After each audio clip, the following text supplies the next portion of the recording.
ఈ ప్రతిసారి కూడా భక్తుడు ఎలాంటి భక్తుడు తనకి ఇష్టమో చెప్తున్నాడు కదా. అంటే భక్తుడులో భగవంతుడు ఏం చూస్తాడు?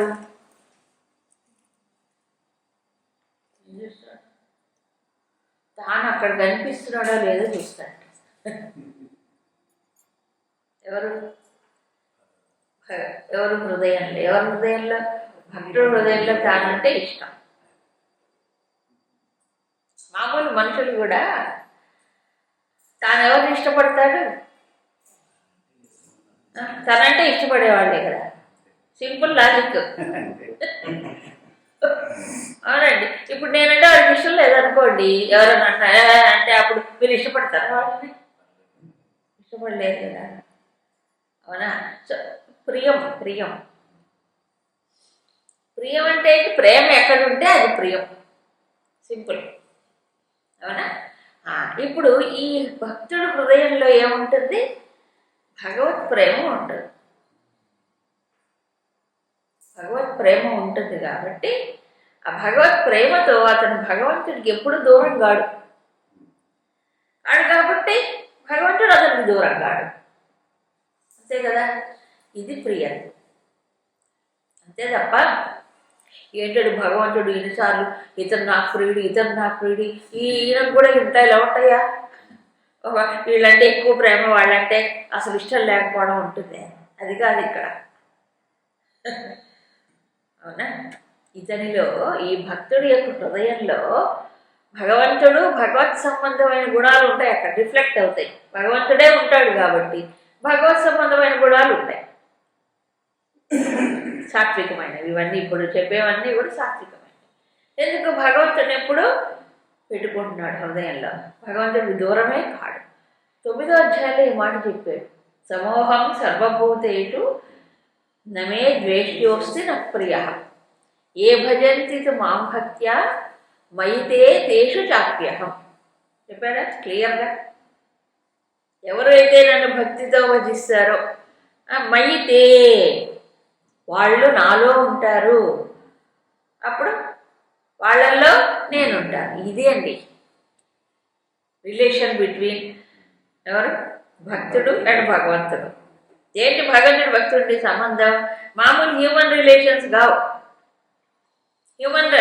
మానవ సంబంధాలలో ప్రేమ అంటే ఏంటి? ఏదో లౌకికమైనటువంటి విషయాలకు సంబంధించిన ప్రేమలే ఉంటాయి. శారీరకమైన సంబంధం ఉండాలి, లేదా వాళ్ళలో ఏదో ఒకటి ఇష్టం అయి ఉండాలి, వాళ్ళు ఏదో మేలు చేసి ఉండాలి. ఇలా ఏదో కారణం ఉంటుంది. అక్కడ కారణం ఉండదా? కానీ స్వచ్ఛమైన ప్రేమలో కారణమే ఉండకూడదు. నిష్కారణం అంటాడు. నిష్కామ కర్మ ముఖ్యం. ఏది కర్మలో ఏది చేయాలి? నిష్కామం చేస్తేనే అది బంధం నుంచి విడుదల చేస్తుంది. ప్రేమ కూడా అంతే, భక్తి కూడా అంతే.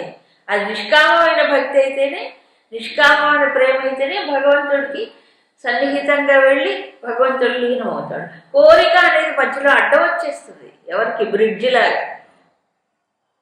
భగవంతుడి భక్తుడు అడ్డం వచ్చేది ఏంటి? కోరిక. ఏం కోరిక? బయట ప్రపంచంలో కోరుతున్నాడు, భగవంతుడు కోరట్లేదు. భగవంతుడి పైన ప్రీతి ఎలా కలుగుతుంది? కలగదు కదా. ఈ ప్రేమ అనే విషయంలో ఇంతకుముందు చెప్పుకున్నాం. భగవంతుడు యొక్క ప్రేమ ఎలాంటిది? భగవంతుడి ప్రేమ కాదు, భక్తుడికి ఎలాంటి ప్రేమ ఉండాలి అనే విషయాన్ని స్వామి వివేకానందులు చెప్పారు. ఎందుకంటే భగవత్ ప్రేమను అలవర్చుకుంటే, అభ్యాసం చేస్తే, అది స్వచ్ఛంగా ఉన్నప్పుడు అది అన్నిటికీ వ్యాపిస్తుంది. ఎందుకంటే భగవంతుడు అంతటా ఉన్నాడు కాబట్టి. ఒక చోట ఉన్నవాడు కాదు కదా. సో అభ్యాసం ఇక్కడ చెయ్యాలన్నమాట. ఈ ప్రియ అనే పదం కొంచెం అర్థం చేసుకోవాలి. ఏమిటి ప్రేమ? స్వచ్ఛమైన ప్రేమ అంటే ఏమిటి? మామూలు ప్రేమ అంటే ఏదో లౌకిక విషయాలు, ఈ మానవ సంబంధాలతో ఉండేది. అసలు ఈ సంబంధమే లేదు ప్రేమకి. ఇది అతీతం. ఇది బంధానికి గురి చేయదు మనిషిని. ఈ ప్రేమ కాదు. మరేమిటి? నిష్కామమైనటువంటి ప్రేమ. అందుకే 3 క్వాలిటీస్ చెప్పారు. ఏమిటి? Love knows no cause. First అంటే ప్రేమలో కారణం ఉండకూడదు. ఈ కారణం చేత నాకు ఇష్టం, ఆ కారణం చేత నీకు ఇష్టం అంటే ఆ కారణం లేక ఇష్టం లేదన్నమాట. అంతే కదా. నీకు అబ్బాయి అంటే ఎందుకు ఇష్టం? వాడు చాలా ఎత్తుగా పొడుగ్గా అందంగా ఉంటాడు అందుకని ఇష్టం. అప్పుడుగా అవేగా ఉండేది బయట ప్రపంచంలో. ఇక లేదు ఈ అమ్మాయి ఎందుకు, వాడు బాగా ధనవంతుడండి, ఇది హాయిగా ఉండొచ్చండి, డబ్బు వల్ల ఇష్టం.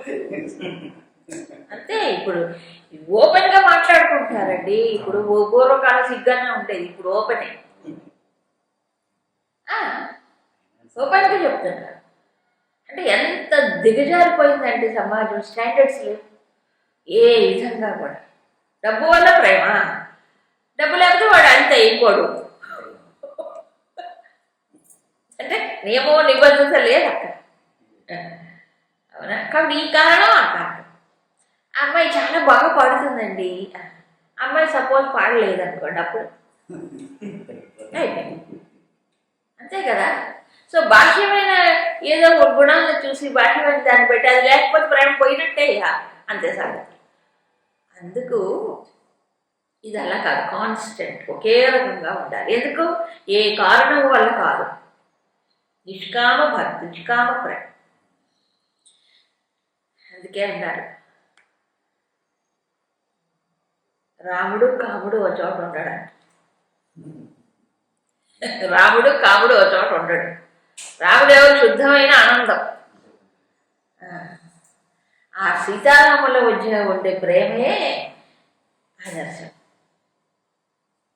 అంతేనా?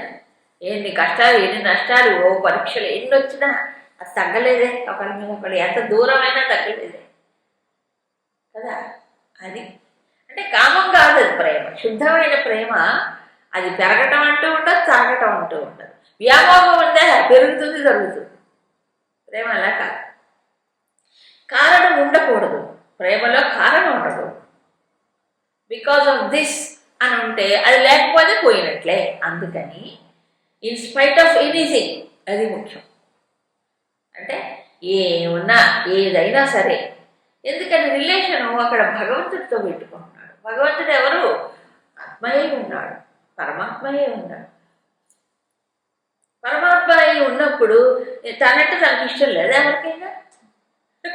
ఆత్మనస్సు కామాయే సర్వం ప్రియం భవతి. వేదాంతాల్లో లోతుకెళ్తే ఆత్మ వల్లనే అన్ని ప్రియం అవుతున్నాయి చెప్పాడు. ఆత్మ అంటే ఎవరు? పరమాత్మే.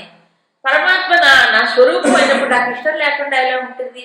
జ్ఞానం ఉన్నప్పుడు అది అర్థమవుతుంది.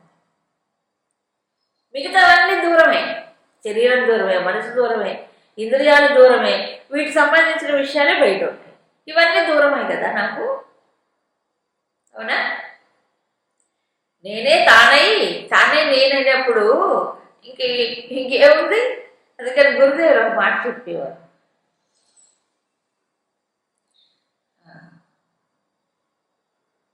Don't love, live as love. And statements చాలా బాగుంటాయి. నువ్వు ప్రేమించకు ఎవరిని, దేవుడిని కూడా. ఎందుకు? ప్రేమించడం అనేది ఒక వెర్బ్, ఒక క్రియాపదం, అంతేగా. ప్రేమించడం అనేది మొదటి, ప్రేమ లేకుండా పోవడం కూడా జరిగిపోతుంది, ఉండటం లేకపోవడం, అంతే కదా. అందుకే లివ్ యాజ్ లవ్ అంటే నీవే ప్రేమయే ఉండు. అవునా? ప్రేమ అనేది ఇద్దరు మనుషుల్ని కలిపేది కాదు, నిజానికి హృదయంలో నుంచి వచ్చేది. అక్కడ ఉండేది ఆత్మే, ఇక్కడ ఉండేది ఆత్మే. ఎక్కడ? భగవంతుడు ఆత్మే. వేదాంతం చెప్పేది అదే కదా. ఈశ్వరుల్లోనూ జీవుల్లోనూ ఉన్నదేంటి? ఒకటే. ఆ ఒకటే ఉన్నప్పుడు ఈ దూరమే ఉంది, ప్రేమించటం అనేది ఏముంది? ఇంకో వస్తువు ఉంటే కదా, ఉండదు కదా. సో శుద్ధమైన ప్రేమ అద్వైతమే. అక్కడ రెండు లేదు, ఒకటే, దూరం లేదు. దీన్ని బేస్ చేసుకొని మన హిందూ ధార్మిక ఏమిటంటారు, గృహస్థ జీవనము ఆ ఐడియల్ పైన ఆధారపడేది. ఎక్కడంటే దీనికి రిలేషను సీతారామాయణాలు అన్నీ ఉన్నాయండి. మనం కాస్త ఆలోచిస్తే రాముడు వనవాసం సంగతి మొత్తం అంతా వ్యాపించింది. తయారయ్యారు, నాలుగేర్లు కట్టుకోవడానికి బయలుదేరుతూ ఉన్నారు. కట్టుకున్నారు కూడా. సరే, వశిష్ఠుల వారు వారించారు, వద్దు, సీత వెళ్ళడానికి లేదు, రాముడికే వనవాసం విధించబడింది తప్ప సీతాదేవి ఇక్కడే ఉంటుంది, అయోధ్యలోనే ఉండాలి. ఉండి ఏం చేయాలి? అంతఃపురంలో ఉంటాం కాదా ఆవిడ. మరి రాముడు ఏ సింహాసనాన్ని అధిష్ఠించవలసి ఉన్నదో ఆ సింహాసనాన్ని సీతమ్మ అధిష్ఠించి ఆవిడ రాజ్యం వెళ్తుంది అంటాడు. చూడండి, స్త్రీలు ఎంత ఉన్నతమైన స్థానం ఇచ్చారు వశిష్ఠ మహర్షి అని చెప్తూ, ఎందుకు సీతమ్మ ప్రతినిధిగా ఉండాలి, ఏమిటి ఉన్నది అని అంటే, భార్య అనేటువంటిది భర్తకి ఆత్మ. శరీర సంబంధం కాదది. శరీర సంబంధం అంటే కామం, వ్యామోహం అంతేనా? కేవలం ఇద్దరు కలిసి ఎంత దూరం ప్రయాణం చేయాలి? అవునా కదా? మోక్షానికి ఇద్దరు సహకరించుకోవాలి. అది హిందూ జీవన విధానం. నిజానికి ఇద్దరు కలిసి ధర్మార్థ కామాన్ని బ్యాలెన్స్ చేసుకుంటూ అటు వెళ్ళాలి మోక్షం వైపు. అది కదా. అందుకని ఆమెను ధర్మపత్ని అన్నారు తప్ప ఇంకో మాట అనలేదు కదా. అంటే ధర్మాన్ని ఆచరించడానికి నీకు సహాయకరంగా ఉండేదే ధర్మపత్ని. సో ఇద్దరు ఒకే ఐడియల్తో జీవించాలి. అలా జీవించినప్పుడు మోక్షం వైపు వెళ్తారు. అప్పుడు ఈ ప్రేమకి బేస్ ఏమిటి చెప్పండి? అది కూడా రామాయణంలోనే కనిపిస్తుంది. సీతారాముల యొక్క అంటే ప్రేమ అంటే నాకు అదే గుర్తొస్తుంది. మరి ఇంకెక్కడ అలాంటిది కనిపించదు. సీతారాముల యొక్క దాంపత్యాన్ని గురించి చెప్తూ, అంటే సతీపతుల రిలేషను, జీవేశ్వరుల రిలేషన్ ఒకటే. సతీపతి, జీవ, ఈశ్వర, ఈ రెండు మ్యాచ్ ఒకటే సంబంధం. అంతే. మరి ఇప్పుడు సీతాదేవి శ్రీరాముడికి వివాహం అయిపోయింది. వాళ్ళ వైవాహిక జీవితం గురించి ఎలా ఉంది అనేది రెండు శ్లోకాలు చెప్తారండి. అసలు ఎక్కువ వర్ణనే లేదు వాల్మీకి రామాయణంలో. లేదు. వాల్మీకి రామాయణము చాలా, దానికి మించింది లేదేమో. అది ఎక్కడ అనవసరమైన విషయాలు ప్రస్తావన ఉంటుందండి. ఈ రోజుల్లో దాని గురించి ఎక్కువ పడతాం. రెండు ప్రేమను చెప్పడానికి ఎంత అవసరం లేదు. నిజమైన ప్రేమను గురించి చెప్పడానికి మిగతా వాటికే బోల్డ్ కావాలి. ఆయన ఏమంటారంటే, సాధారణంగా ఈ తాత్కాలికమైన వ్యామోహం అయితే ముందు చాలా ఎక్కువగా ఉంటుంది, తర్వాత గ్రాఫ్ ఇలా పడిపోతుంది అనమాట కదా. ముందులో ఫస్ట్లో ఉండే ఆకర్షణ తర్వాత ఏమైపోతుంది, ఏడాది 2 ఏళ్ళు అయిపోయి, 3 ఏళ్ళు అయిపోయి, 4 ఏళ్ళు అయిపోయి బిడ్డలు కన్నా తర్వాత ఏమైపోతుంది, అంతగా ఉండదు. అది ఆకర్షణ కాబట్టి, అది వ్యాపకం కాబట్టి కొన్నాళ్ళకి తగ్గిపోతుంది. కానీ సీతారాముల దాంపత్యం అలా కాదట. రోజు రోజుకి ఏమైంది, ఏడాదికి అది ద్విగుణీకృతం అవుతుంది కానీ తగ్గట్లేదట. ద్విగుణీకృతం అంటే పెరుగుతోంది, ఇంకా తగ్గట్లే. దగ్గరైనా కొద్దీ పెరిగేది స్వచ్ఛమైనది. దగ్గరైనా కొద్దీ ఒకరికొకరు లోపాలు చూసుకుంటే అసలు ఇప్పుడు తెలిసి అసలు సంగతి ఇరుక్కుపోయి అంట దేవుడా. అవునా? సాధారణంగా జరిగేది ఇదే. ఎందుకు? ఆ బైండింగ్ లేదు. దేని మీద ఆధారపడి ఉండాలి ప్రేమ? శారీరకం కాదు కదా. ప్రేమ అనేది హృదయంలో నుంచి వచ్చేది. శరీరంతో, మనసుతో, బుద్ధితో సంబంధమైంది అదేమిటి? తాత్కాలికమే ఏదైనా సరే. ఇవన్నీ పోయేవే. కానీ లోపల హృదయంలో ఉండే భగవంతుడు ఒకడే. సో ఎప్పుడైతే 2 హృదయాలతో రిలేషన్ ఏర్పడిందో అది శాశ్వతం. ఆ 2 హృదయాలు ఒకటై ఆ రెండిట్లో ఉన్నది ఒక భగవంతుడే. అందుకే పాతివ్రత్యం అనేది వచ్చింది. పాతివ్రత్యం అనే ధర్మం ఎందుకు ఏర్పడింది అని అంటే, పతిని శరీరంగా కాదు, పతిలో దేవుడు ఉన్నాడనే భావనతో ఉపాసన చేయమన్నారు. దాని ఐడియా చాలా గొప్పది. పతి ఎలాంటి వాడు నీకు అనవసరం, ఉపాధి ఎలాంటిదో నీకెందుకు, ఉపాధి లోపల చూడు. అది వచ్చింది. వాళ్ళు పూర్వం దానికి కట్టుబడి ఉన్నారు కాబట్టి ఎన్ని కష్ట నష్టాలైనా పడ్డారు.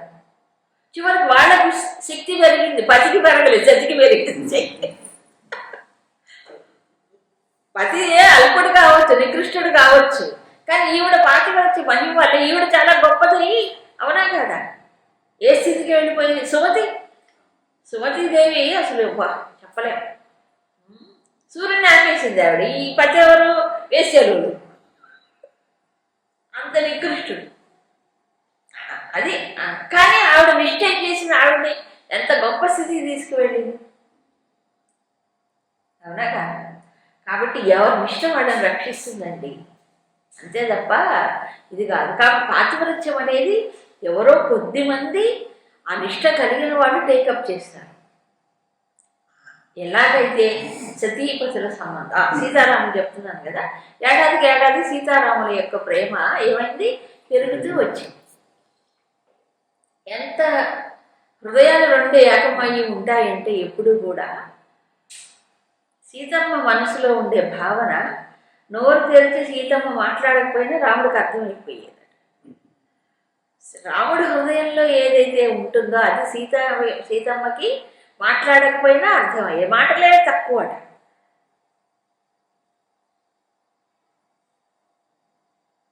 ఎందుకు? రెండు హృదయాలు ఒకే చోట ఉన్నాయి.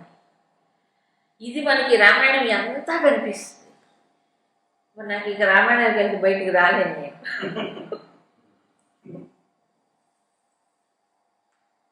హనుమంతుల వారు కాస్త చెప్తాం, ఇది భగవంతుడిదే కదా. హనుమంతుల వారు సుందరకాండ అక్కడ సీతాన్వేషణకు వెళ్ళినప్పుడు సీతమ్మ దుఃఖాన్ని చూసి ఆయన చాలా దుఃఖపడతాడు. ఇంత దుఃఖాన్ని అనుభవిస్తున్న ఈ తల్లి ఈ శరీరాన్ని ఎలా నిలబెట్టుకుంటుందా అని ఆశ్చర్యపోతాడు. శుష్కించిపోయింది దుఃఖంతో. అవునా? ఇంకోళ్ళు అయితే బతకరు, ఎక్కువ దుఃఖం ఉన్నప్పుడు చచ్చిపోతారు, అంటే అంత ఇది వచ్చేస్తుంది. కానీ ఆవిడ బతుకుంది. ఇంకా అక్కడ సీతా వియోగంలో రాముడి దుఃఖాన్ని కూడా చూశాడు ఆయన. చూశాడు, ఇక్కడ చూశాడు, చూసి రెండు కలుపుకొని చూశాడు మళ్ళీ. అప్పుడు అనుకున్నాడు, ఆయన స్వాగతం ఈ సుందరకాండలో చాలా స్పష్టంగా తెలుస్తుంది. ఆయన లోపల అనుకుంటాడు, అక్కడ రాముడు ఇంత పతివ్రత అనే మాట వాడలేదు, కానీ ఈవిడ ఇంత ప్రేమ ఉన్నా ఆయన అక్కడ ఈమె వియోగంలో రాముడు శరీరాన్ని నిలబెట్టుకున్నాడంటే అమ్మో రాముడు చాలా గట్టివాడే అనుకున్నట్ట. గట్టివాడు రాముడు కాబట్టే ఇలాంటి ఆమె దూరమైనా ఇంకా శరీరం నిలబడింది ఆయనకి అనుకున్నట్ట. ఎందుకంటే ఇప్పుడు అర్థమైందట ఆయనకి, ఇద్దరిని అక్కడ రాముడిని ఇక్కడ సీతమ్మని చూసిన తర్వాత అర్థమైందట. ఏమిటి అంటే వీళ్ళ హృదయం ఇక్కడ లేదట. ఒకవేళ హృదయమే ఇక్కడ ఉంటే ఆ వియోగ దుఃఖం శరీరంపై పడి శరీరాన్ని ఇచ్చేసేది. ఈయన హృదయం అక్కడ ఉందట, ఈవిడ హృదయం రాముడి దగ్గర ఉందట. కాబట్టి ఇద్దరు ఇంకా శరీరాన్ని నిలబెట్టుకొని ఉన్నారు. ఇప్పుడు చూడండి, ప్రేమ అంటే ఏంటో శారీరకం కాదుగా, ఎమోషన్ కాదుగా, కేవలం మానసికమా? మానసికమైన ప్రేమ ఎలాంటిది? తుస్సు గుస్సు, కాసేపు ఉంటుంది, కాసేపు పోతుంది, కాసేపు అలా తరం వేవ్లాగా వచ్చి పడిపోతుంది, తరంగా లేచి పడ్డట్టు. ఇది కాదు, ఇది ఎమోషనల్ లవ్ కాదు, ఇంటలెక్చువల్ అసలే కాదు. మరేమిటి? హృదయం. ఇప్పుడు హృదయం అంటే ఏంటి? మామూలు గుండె కాదుగా, మామూలు గుండె కాదుగా, ఆధ్యాత్మిక హృదయం. అందుకని ఇంత శుద్ధమైనటువంటి సంబంధం ఏది? సతీపతుల సంబంధం.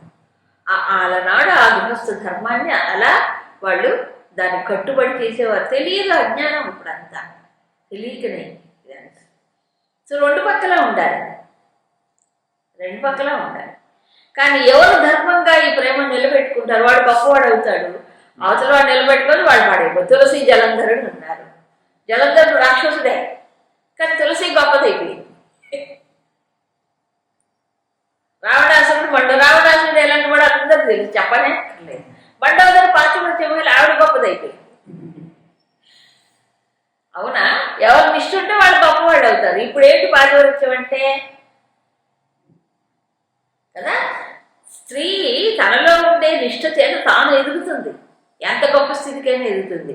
సాక్షాత్తు విష్ణు భగవానుడు వచ్చి అలాంటి వాళ్ళకి ఏం చేస్తాడు? నమస్కారం చేస్తాడు. దేవతలందరూ దిగిరాలి సతీదేవి ఎవరు? అనసూయ దేవి కోసం. ఆ రకంగా జీవ ఈశ్వర సంబంధం. జీవుడు కదా భక్తుడు, ఈశ్వరుడు ఆయన. ఈ జీవేశ్వర సంబంధం ఎలా ఉండాలంటే ఎలాగూ ఒక పతివ్రత తన భర్త యందు ఎలాంటి నిష్ఠ కలిగి ఉంటుందో ఈ భక్తుడు భగవంతుడు ఏదో అలాంటి నిష్ఠ. అందులో హృదయాలు ఒకటే, హృదయంలో ఉన్నది ఒకటే. ఆయన పరమాత్మ, వీడు ఆత్మ. ఈ రెండు వేరు వేరా? ఒకటే, రెండు ఒకటేగా. అప్పుడు కాబట్టి ఏమిటి ప్రేమ అంటే లవ్ నోస్ నో కాజ్, కారణం ఉండకూడదు. తర్వాత love knows no bargain. Bargain అంటే బేరం ఆడటం. మార్కెట్లో పోతే బేరం ఆడతాం, షాప్లో పోతే బేరం ఆడతాం. నేను నీకు ఇంత చేసే, ఇంత కూడా నీకు సంగీతం అన్నీ మర్చిపోయి అంటే ఏంటంటే షాప్లో మన షాప్కి వెళ్ళి 100 రూపాయలు ఇస్తే వాడు 199 రూపాయలకైనా వాడికి వస్తువు ఇవ్వాలి. వాడు కనీసం 5 రూపాయలు లాభడికే వస్తువు ఇవ్వాలి కదా. ఊరికే డబ్బులు ఇచ్చేస్తారంటే ఎవరైనా ఇవ్వరు కదా. మరి ఏం చేయాలి? నేను నీకు డబ్బు ఇస్తే నువ్వు నాకు వస్తువు ఇవ్వాలి. ఏమయ్యా ఊరు వస్తువు నేను ఎందుకు ఇస్తాను డబ్బులు అంటాడు. సో ఇప్పుడు ఏంటి? ఇచ్చిపుచ్చుకునే వ్యవహారం. ఏది? బిజినెస్. దాంట్లో బార్గెయిన్ ఉంటుంది, బేరాలు అడ్డం ఉంటుంది. ఇక్కడ బేరాలు ఏమి లేవు, నో బార్గెయిన్. భగవంతుడా నాకు ఇది చెయ్యి, అప్పుడు నేను భక్తి కలిగి ఉంటా. నేను మొక్కే ఆ మొక్కు తీరలేదు అనుకున్నప్పుడు భగవంతుడు చూడు నాకేం చేయడు. ఇది భక్తి, వస్తు భక్తి. వస్తువు మీద భక్తి, భగవంతుడి మీద కాదు. ఏమన్నా ఈ కోరిక నెరవేరితే నా కష్టంలో ఉంది, ఆపద నేను గట్టెక్కితే అప్పుడు ప్రేమ. ఆ తర్వాత మళ్ళీ మర్చిపోతాడు, మళ్ళీ మర్చిపోతాడు. ఇదంతా ఏమిటి? చలించే దృఢత్వం లేదు. సో అందుకు భక్తిలో ఫౌండేషన్ ఉండాలి అంటే, స్థిరత్వం ఉండాలంటే, దృఢం వ్రత అన్నాడే, అది ఉండాలంటే ఏముండాలి? జ్ఞానం ఉండాలి. ఎవరి దేవుడు, ఎవరి భగవంతుడు, నేనెవరు, ఏమిటి నాకు ఆయనకు ఉండే సంబంధం కదా. ఈ జ్ఞానం ఉంటే అది చెదరదుగా. ఏమిటి సంబంధం? అది బంధం లేని సంబంధం, సంబంధం కాని సంబంధం, రిలేషన్ లెస్ రిలేషన్. అవునా? మరి దూరం అంటే దూరం కాదు. నేను జీవుడిని అనుకున్నప్పుడు దూరం అవుతున్నాడు, కానీ తత్వం ఎరిగిన వాడు ఎక్కడున్నాడు? భగవంతుడు. ఆయన ఎక్కడ? సర్వాంతర్యామి సర్వవ్యాపకుడు అయినప్పుడు లోపల బయట ఆయనే ఉంటే వీడెక్కడున్నాడు? ఉంటే నేను ఆయనే అయి ఉండాలి, వేరు కాకుండా ఉండాలి. అవునా? పరాభక్తిలో ఇది జరుగుతుంది, గౌణ భక్తిలో తెలియదు. పరాభక్తిలో అసలు ఈ భక్తుడు భగవంతుడు వేరు కాడు, రెండు కలిసి ఒకటే అవుతుంది. సో అది అద్వైతం, అదే అద్వైతం. సో భక్తిలో పరాస్థితికి చేరినప్పుడు ఏకత్వమే. అవునా? బేరసారాలు ఉండవు అందులో. నువ్వు నాకు ఇస్తే నేను నీకు ఇస్తా. తర్వాత ఇంకొకటి ఏం చెప్పా? Love knows no pass, love knows no bargain. ఈ రెండు లేవు, బేరసారాలు లేవు, కారణం లేదు. కారణరహితమైన నిష్కామమైనటువంటి ప్రేమ చెప్పాడు. ఇప్పుడు ఇన్ని లక్షణాలు చెప్తున్నాడు కదా భగవంతుడు. ఏది? ఈ ఒకటి ఇన్ని లక్షణాలు చెప్తున్నాడు. ఎందుకు ఇన్ని చెప్తున్నాడు? ప్రేమ అని ఒక మాట మాట్లాడచ్చు కదా.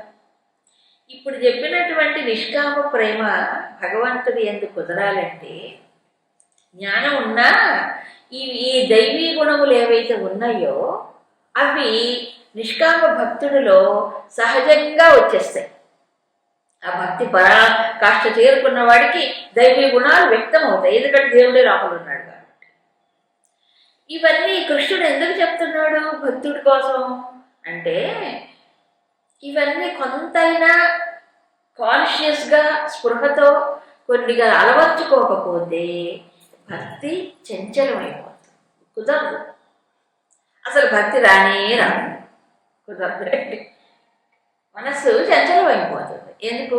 ఈ కామ క్రోధ లోభ మోహ మద మాత్సర్యాలు ప్రాపంచిక విషయ ఇవన్నీ ఉంటే ఎక్కడ నిలుస్తుందండి? తాపత్రయాలతో వేగిపోతుంది, నిలవదు. భగవంతుడి స్థానమే ఉండదు, ఏమన్నా నిలగడ. అందుకని ఇన్ని లక్షణాలు చెప్పాడు. అది వాళ్ళకి సహజమైతే ఈ భక్తుడు ఏం చేయాలి? ఈ స్టాండర్డ్ ముందు పెట్టుకొని కదా, ఏది ఇవేవైతే ఉన్నాయో చూసుకోవాలి. ఓహో, భక్తి కావాలంటే, నాలో భక్తి పెరగాలి అంటే ఇలా ఉండాలి, ఇలా ఉండాలి. కరెక్షన్, దేనికోసం? Self correction. అవును, ఎవరు చూసి కరెక్ట్ చేసుకోవాలి? పక్కవాడిని ఎదుటివాడిని చూసి అందరూ అట్లాగే ఉంటారు. అలాంటి భక్తులు ఎవరైతే ఉన్నారో వాళ్ళ చరిత్రలు చదవాలి, అవి గుర్తు తెచ్చుకోవాలి. అవి గుర్తు తెచ్చుకుంటే మనకి అన్ని దూది పుంజి అలాగే ఎగిరిపోతాయి. అవునా? మనకున్న కష్టాలు, మనకున్న సమస్యలు ఏంటంటే అనుకుంటాడే అవన్నీ ఎగిరిపోతాయి. అలా అందుకు భక్తుల చరిత్రలు గొప్పవి. భగవంతుడి యొక్క చరిత్ర ఎంత గొప్పదో భక్తుల చరిత్రలు అంత గొప్పవే. అందుకు భాగవతం శ్రేష్టమైంది, మహాభారతం అందుకు శ్రేష్టమైంది. అవునా? ఇప్పుడు భగవంతుడే సర్వముగా అన్ని విధాలు ఆశ్రయించినటువంటి భక్తుడు. అనపేక్ష శుచిర్దక్ష ఉదాసీనో గతం విన. అపేక్ష అంటే తెలుసు. దీంట్లో ఒక స్వామి చాలా చక్కగా చెప్తారు.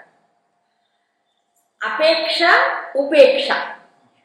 అవునా? ఉదాసీన అంటే ఉపేక్ష ఒక రకంగా చెప్పాలంటే. పక్క అనపేక్ష ఉదాసీన పక్క పక్కనే ఉంటాయి. శుచి దక్ష. ఉపేక్ష అంటే ఏంటి? ఉపేక్ష అంతే, చూస్తాడు కానీ చెదరడు బెదరడు, చూస్తూ ఉంటాడు. ఉదాసీనం అంటే సాక్షి. సాక్షిగా ఉన్నవాడు ఏమవుతున్నాడు? చూస్తాడు కానీ దాంట్లో ప్రమేయం లేదు. అందుకే స్వామి చెప్తారు, చేసేవాడిగా ఉండద్దురా చూసేవాడిగా ఉండు అని.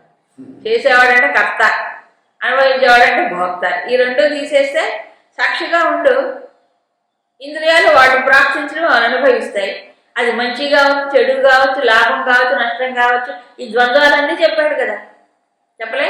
మానవమానయోహో సమదుఃఖ సుఖక్షమి శీతోష్ణ సుఖదుఃఖేషు మానవమానయోహో తుల్య నింద. ఎన్ని చెప్పాడండి. వీటన్నిట్లో సమం సమం సమం సమం అంటాడు. ఎట్లా వస్తుంది సమత్వం? ఎలాగొస్తుంది సమత్వం? ఇన్నిట్లో కూడా ఉదాసీనంగా ఉంటే, సాక్షిగా ఉంటే. సాక్షిగా ఎట్లుంటారు? మనసు తానైనప్పుడు సాక్షి కాదు, బుద్ధి తానైనప్పుడు సాక్షి కాడు. అవునా? శరీరం తానైనప్పుడు సాక్షి కాడు. సాక్షి ఉన్నది ఎవరు? పరమాత్మే లోపల ఉన్నాడు. అందుకే అంత సాక్షి అంటారు చూడండి, అంత సాక్షి. మనస్సుకు సాక్షి. మనస్సాక్షి అంటే మనస్సుకు వేరుగా ఉండడం, ఆత్మేగా. చూడండి, అపేక్ష అంటే ఏంటి? మనస్సు తానే ఏదైతే లోపల కోరికలు పుడుతుందో వాటితో తాదత్యంతో అపేక్ష. ఇది అందుకని అనపేక్ష, అపేక్షించడం. మరి ఉదాసీన అంటే ఏంటి? ఉపేక్ష. ఇక్కడ దీంట్లో ఈక్ష అనే పదం వచ్చింది. ఈక్షణం అంటే చూడటం. అపేక్ష ఉపేక్ష. అప అంటే నెగిటివ్, నిజానికి అంటే ఉన్నతున్నట్టు చూడడం, ఇంకో రకంగా చూడటం. దాన్ని నేను భావ దృష్టిలో చూడటం. అప్పుడు కదా లోపల నుంచి సంకల్పాలు కోరికలు పుట్టే. అది జీవుడు యొక్క లక్షణం. విచిత్రం ఏంటంటే ఈ శరీరంలోనే ఆయన ఈశ్వరుడు ఉంటాడట. అక్కడ వచ్చింది మన మొండకోపనిషత్తులో వచ్చింది. కాబట్టి ఉపనిషత్తులు చదివితే అసలు క్లారిటీ వస్తుంది. ఇద్దరూ ఒకే చోట ఉన్నారండి, వేరుగా లేనే లేరు. 2వ అధ్యాయం 3వ అధ్యాయం చెప్పాడు. నా అన్యదే అన్యమానే శరీరం చెప్పలే. శరీరాలు పోయినా ఈయన ఉంటాడు, దాంట్లో శరీరంలోనే ఉంటాడు. కానీ పరంభావ భజానంత, కానీ నా యొక్క పరమైనటువంటి దాన్ని తెలుసుకోలేకుండా ఉన్నారు అజ్ఞానం చేత అని చెప్పలే. సమానే వృక్షం పరిషస్వజాతే ద్వౌ సుపర్ణ సయుజా సఖాయ ముండకోపనిషత్తులో చెప్తారు. ఒక వృక్షం పైన 2 పక్షులు ఉన్నాయి. ఒక చెట్టు పైన ఒక పక్షి పై కొమ్మ మీద కూర్చుంది, ఒక పక్షి కింద కొమ్మ పైన కూర్చుంది. కథ వల్లబా అంటారు. అందులో దానికి ఆ చెట్టుకి కాయలు పళ్ళు అన్నీ కాసాయి. కాస్తే కింద కొమ్మ మీద ఉన్న పక్షి ఏం చేస్తుంది? ఆ కాయ బాగుంది, ఈ కాయ బాగుందా, ఆ పండు పండిందా లేదా అని కొరుక్కొని చూస్తుంది. మంచి పండు పండితే అబ్బా అని లొట్టలేస్తుంది. అది ఆ కాయ కసరు వచ్చింది నాకు చెట్టు అని ఉమ్మేస్తుంది కింద పక్షి. ఆ పై పక్షి ఉపనిషత్తు స్థాయిలో కథలు చెబుతారు మన ఋషులు ఎంత గొప్ప పళ్ళు. ఆ పై పక్షి ఏం చేస్తుందట? ఇది తింటూ ఉమ్మేస్తూ ఆనందిస్తూ దుఃఖపడుతూ ఉంటాయి ఈ పక్షి. ఆ పక్షి చూస్తూ ఉందట. అభిచాకసీతి అంటారు అక్కడ ఉపనిషత్తు. అంటే ఏంటి? ఉదాసీనంగా చూస్తూ ఉంది. ఆ పక్షికి సుఖం లేదు, దుఃఖం లేదు. పండు వచ్చింది కదా అని ఆనందం లేదు, కాయ వచ్చింది కదా అని దుఃఖము లేదు. ఈ కింద పక్షి మాత్రం ఎగురుతూ గంతులేస్తూ నీరసపడుతూ ఉంటుంది, ద్వంద్వాలకు లోనవుతుంది. ఇప్పుడు దీని ఏడుపులు, దీని దుఃఖాలు, దీని సుఖాలు ఎప్పుడు పోతాయట? ఈ పక్షి తలకాయ ఎత్తి ఆ పక్షిని చూసినప్పుడు పోతాయట. ఇది చూడదు, ఇటే చూస్తుంటుంది. అది ఆ పక్షి చూడదు, అంతే కదా. కాబట్టి ఈ జీవుడు ఈ పండు కాయల వైపు అంటే విషయాలు ప్రపంచం వైపు చూస్తున్నంతసేపు ఈ దప్పదు ఏడుపులు, పెడబొబ్బలు, నవ్వులు. కానీ లోపలే ఉన్నాడు ఇంకో పక్షి ఆయన ఏం చేస్తున్నాడు? అభిచాకసీది ఈశ్వర అంటాడు. లోపలే ఉన్నాడు, ఉన్నాననే చెప్తున్నాడు. కొత్తగా సంపాదించుకోక్కర్లేదు. ఉన్నవాడినే చూడబడుతున్నాడు, లేనివాడిని చూడబడుతున్నా కదా. ఉన్నవాడినే ఎవరితో సంబంధం పెట్టుకోవాలితో వాళ్ళతో పెట్టుకోము. ఈశ్వరుడు ఎప్పుడూ ఉన్నాడు, వదిలిపెట్టండి నిన్ను. నువ్వు వదలగొట్టుకోవాలన్నా ఆయన వదలడు.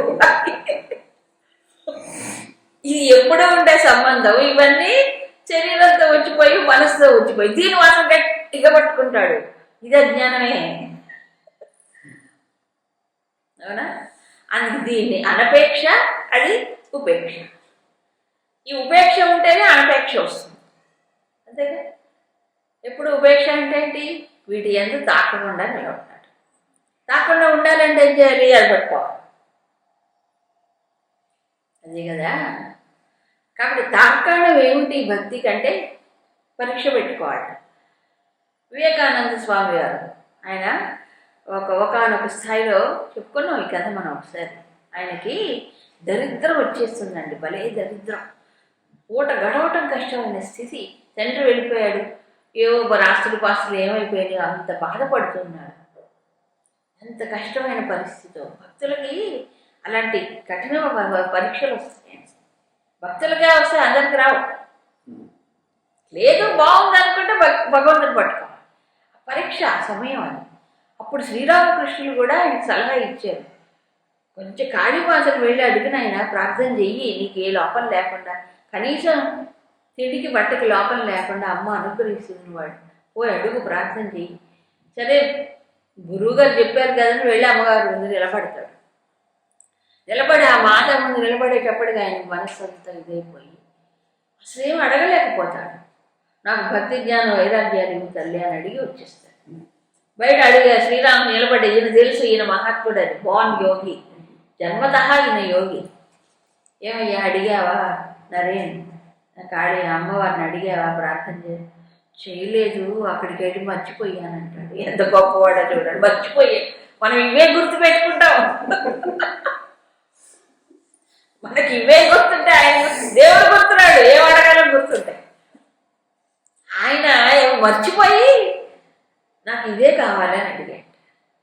రెండోసారి వెళ్ళి అడుగువయ్యా అంటే రెండోసారి అదే అవుతుంది ఆయనకి. అప్పుడు శ్రీరామకృష్ణులు ఇతనిలో ఉండే అంటే నిష్కామం. దేవుడి దగ్గరికి వెళ్తే ఏం అడగాలి, అడగకుండా ఉండకూడదు. ఏం అడగాలి, అడిగితే ఉంటే అదే భక్తి జ్ఞానం లేదు కదా. అది ఏదో ఆయన ఆయన చెప్పాను కదా, పుట్టకతోనే యోగి. ఏ యోగ భ్రష్టుడు ఇక్కడ పుట్టాడు మళ్ళీ అంతే. పూర్వం ఏదో బాగా తీవ్రమైన సాధన చేసిన వాడే అలాంటి స్థితికి వస్తాడు కదా అలా. కాబట్టి అనపేక్ష శుచి. ఇవాళలో నిండా ఏముంటుంది అప్పుడు? వైరాగ్యమే. అవునా? లౌకికమైనటువంటి విషయాలు వాళ్ళని చెదరగొట్టం.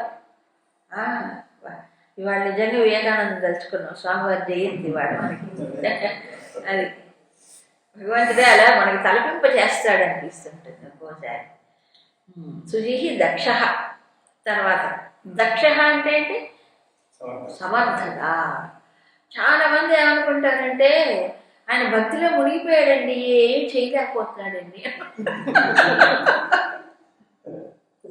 భక్తిలో మునిగిపోయాడు, చేతగాని వాడు భక్తులైన వాడు అని అర్థం. ఇప్పుడు అసలు వాళ్ళు లౌకిక సంకల్పాలు చేయరు నిజానికి. కానీ ఏదైనా సంకల్పం జరగాలని అనుకుంటే దాన్ని పరిపూర్ణంగా ఆచరణ చేయగలిగేటువంటి దక్షత వాళ్ళలో ఉంటాయి. ఎందుకంటే ఎనర్జీ డిసిపేషన్స్ ఉండవు భక్తుడికి. అంటే కామక్రోధులు, మోహాలు కానీ ప్రాపంచిక విషయాకర్షణ ఇవన్నీ ఉండవు కదా భక్తుల్లో. ఈ ఎనర్జీ, మానసిక బౌద్ధిక శక్తి వాళ్ళల్లో వేస్ట్ కాదు వేరే ఛానల్స్ గుండా. కాబట్టి ఏమవుతుంది? మనసు బుద్ధి బాగా ఆలోచిస్తుంది, విచారణ చేస్తుంది. కాబట్టి దేని మీద లగ్నం చేయాలి, ఏమి నిర్ణయాలు తీసుకోవాలి, దాని మీద చక్కగా తీసుకోగలరు. తన బుద్ధిని మనసుని బాగా వాడుకోగలరు. అందుకని సహజంగా దక్షత. ఇప్పుడు మనిషికి అందరికీ బుద్ధి ఇచ్చాడా దేవుడు? అందరికీ మనసు ఇచ్చాడా దేవుడు? ఇచ్చాడు కదా, దాన్ని ఉపయోగించుకోవటమే కదా. కొంతమంది బాగా ఉపయోగించుకుంటే దక్షత వస్తుంది, దాన్ని ఉపయోగించకుండా వీటిలో వేస్ట్ చేస్తున్నాడు, వీటిల్లో ప్రాపంచిక విషయాలు. అప్పుడు ఆ బుద్ధి పనిచేయదు. ఉంది బుద్ధి కానీ పనిచేయదు. ఎందుకు పనిచేయదు? ఎక్కడో లోపాలు ఉన్నాయి, బౌద్ధికంగా మానసికంగా లోపాలు ఉంటాయి. ఏదో పట్టుకుంటాయి మనిషిని. భక్తి కలిగి ఉన్నవాడికి అదే అడ్వాంటేజ్. సో భక్తిలో ఏమొస్తుంది? శక్తి. ఎందుకు? శక్తి భగవంతుడి స్వరూపం కాబట్టి భక్తి కలిగిన భగవంతుడి దగ్గర అయిన ఒక ఏమవుతున్నాడు లోపల నుంచి ఆ శక్తి వస్తుంది. శక్తి అంటే ఈ కండబలం కాదు, కండబల పహలు వాళ్ళకు ఉంటాయి, గుండె బలం అది వస్తుంది. అవునా? అది కాదు కావాల్సింది. కార్య నిర్వహణలో ఏం కావాలి మనిషికి? అది కాదు. భగవంతుడే ఆశ్రయిస్తున్నాడు, దానిపైన భారం పెట్టుకోవట్లేదు ఇక్కడ. సో భగవంతుడు అనంతమైనటువంటి భగవంతుని సోర్స్ పట్టుకున్నప్పుడు ఏం జరుగుతుంది? అప్పుడు ఆయన సంకల్పం పనిచేస్తుంది, ఆయన శక్తే వీళ్ళకి పనిచేస్తుంది. అది దక్షత. అప్పుడు సెల్ఫ్ కాన్ఫిడెన్స్, నా శక్తి, నా సామర్థ్యం, నా శక్తి, అమ్మో నేను చేయలేను నా ఈ అబ్బబాబాయిలు ఉండవు. అమ్మో ఇది పని నేను ఎక్కడ చేస్తాను, నువ్వేంటి చేసేది? ఆయన చేయించుకుంటాడు, ఆయన చేయించుకుంటాడని నమ్మకం ఉండాలి కదా. ఆయన నన్ను ఉపయోగించుకోవాలని మనం అనుకోవాలి కదా. అందుకే నిమిత్త మాత్రం భవా. భగవద్గీత అంత కాన్ఫిడెన్స్ ఇస్తుంది. ఎందుకు? అనంతమైనటువంటి కొండ కాదు, అనంతమైన భగవంతుడు నా లోపల ఉంటే, నా చెంతనుంటే ఏం భయం? అందుకే హర్షామర్ష భయోద్వేగై ఇవన్నీ భగవద్ ఆశ్రయించిన వాడికి వస్తాయి. ఉదాసీన ప్రపంచ పరిస్థితులు ఎలాగున్నా దానికి వేరుగా నిలబడి చూస్తాడు. గత వ్యధలు ఉండవు ఉదాసీనుడికి. సర్వారంభ పరిత్యాగం అంటే నేను దీన్ని ప్రారంభిస్తున్నాను, నేను ఇది చేస్తున్నాను అనే భావన ఉండదు. దీని శంకర్లు ఒక మాట చెప్పారు, కామహేతువుని కర్మాణి సర్వారంభ. కామహేతువుని కర్మాణి అంటే నాకు ఇది కావాలి, నేను ఇది పొందాలి అనేటువంటి ఒక స్వార్థపూరితమైన కోరికతో చేసేదే ఆరంభం అంటే. అవునా? నిష్కామంగా భగవద్ సమర్పణతో చేసేటువంటిది ఏం చేస్తుంది? ఏం చేయదు. ఇక రెండవది, నేను కర్తనే అనుకొని చేసేది కూడా ఆరంభమే. కర్తృత్వం అన్నాక అంటే నేను ఇది చేస్తున్నాను, నువ్వు చేయగలవేంటి అనుకుంటే మాత్రం అలా భగవంతుడు ఆ శక్తి రూపంలో, చైతన్య రూపంలో అయితే మనం ఏం చేయలేము.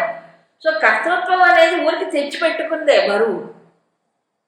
నిజంగా ఆయన శక్తి వల్ల జరుగుతుంది. ఈ ఈ కర్తృత్వ భక్తృత్వాలే ఆరంభం, ఇంకోటి ఏం లేదు. ఏం లేదు, నేను ఇంత చేస్తున్నాను కొంతమందికి. ఎక్కడ పోయినా ఇదేనండి ప్రపంచంలో. నాకు ఇంపార్టెన్స్ ఇవ్వలేదు. ఎక్కడ చూడు ఏదో ఒక మంచి పని చేసి వెంటనే ఇంపార్టెన్స్ ఇవ్వాలి. వాళ్ళకి పెద్ద గౌరవాలు చేయాలి, సన్మానాలు చేయాలి, శాలువాలు కప్పాలి, వాడి ప్రశంసలు చేయాలి. ఇదంతా లౌకికమేనండి. వాళ్ళే ఆధ్యాత్మిక ప్రపంచంలోకి వచ్చి వెళ్తున్నారు ఇప్పుడు. అవునా కాదా? కాబట్టి భగవంతుడి కోసం చేసినప్పుడు ఏంటి నీకు సన్మానం లేదు, సత్కారాలు ఎందుకు, పని లేక అంత భగవంతుడు నువ్వు చేసే అదృష్టం నీకు లభించిందే కదా అని సంతోషపడాలి తప్ప నాకు ఇంపార్టెన్స్, నాకు ప్రాముఖ్యత ఇదే. కాబట్టి అవన్నీ ఉండవు. అందుకే సర్వారంభ పరిత్యాగి చెప్పి